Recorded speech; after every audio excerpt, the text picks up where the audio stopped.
All right, so this episode or this segment of the show, it kind of goes off of the first iteration of tonight's show, and that is really the stunning news that Chip Kelly is expected to be fired and let go by UCLA sports. And that's interesting in a multitude of ways.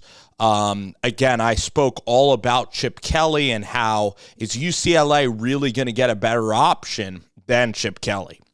But whenever a coach is fired, just like what is happening at Texas A&M, then the recruits that are at that school, I mean, recruits are going to enter the portal anyway, but really not even recruits, players that are on the roster are going to enter the portal. Okay, and a guy that is the most notable player on UCLA roster is five-star quarterback Dante Moore from Detroit, Michigan. All right, Dante Moore had a prolific high school career, and this year, honestly, it has been rocky with Chip Kelly in this offense. At Utah, he threw a couple of pick sixes. He hasn't had the best freshman season, but still, all the tools are still there, still 6'3", still throws a good football, and still has a ton of mobility and really good running ability, and still can be a solid, like upper echelon guy, maybe at the quarterback position. You even look at what DJ Uiagalelei did, or even Bo Nix, Michael Penix. I mean, Jaden Daniels didn't look like the Jaden Daniels we see now. So quarterbacks, when they land on their second spot, it's often a jackpot.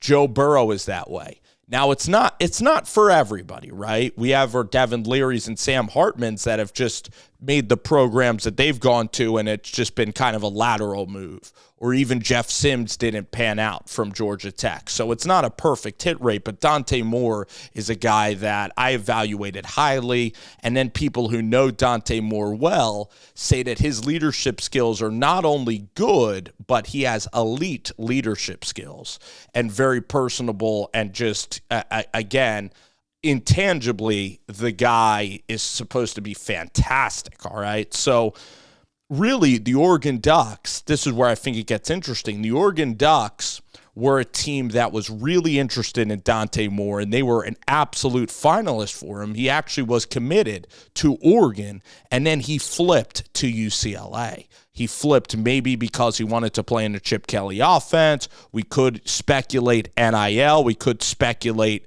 maybe being promised to start. And yes, Bo Nix was at Oregon.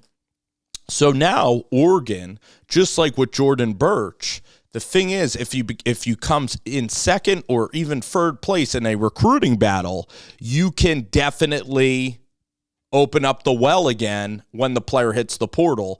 And put it this way, if Chip Kelly ends up getting fired, there's no doubt that Dante Moore is going to question the future of UCLA football and the future of that offense, where really I expect Will Stein and Dan Lanning to still be at Oregon, and I think that it's a great place at Oregon. When you're at Oregon, you're handed the keys to an absolute, rocket ship or a jet fuel or a Ferrari or a Lamborghini, whatever you wanted to use. Because Oregon has Jerrion Dickey, okay, a guy that I compared in high school to like an A.J. Brown level talent that rose from a 4-star to a 5-star.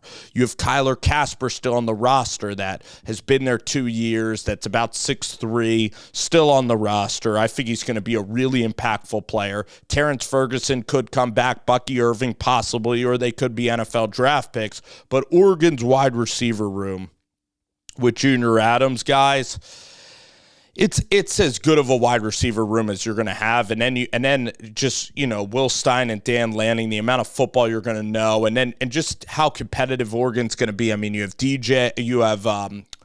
Mateo Uiagalelei on defense, Blake Purchase, young secondary. The team is a national championship contender even next year.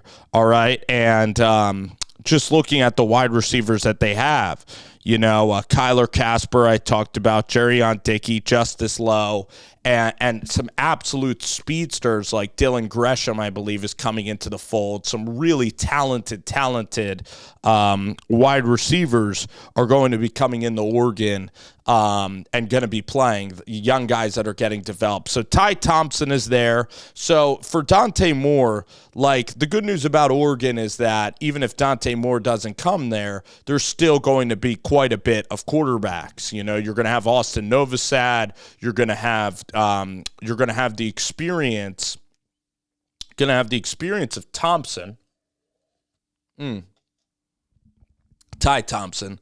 And then you're going to have Van Buren and actually a quarterback from Arizona too that is pretty mobile as well. But Dante Moore would honestly maybe even be favored to win that job at Oregon, but that's going to be a very coveted position. You got to look at, the quarterbacks that are graduating. J.J. McCarthy could go to the NFL draft. Michael Penix is going to be going to the draft.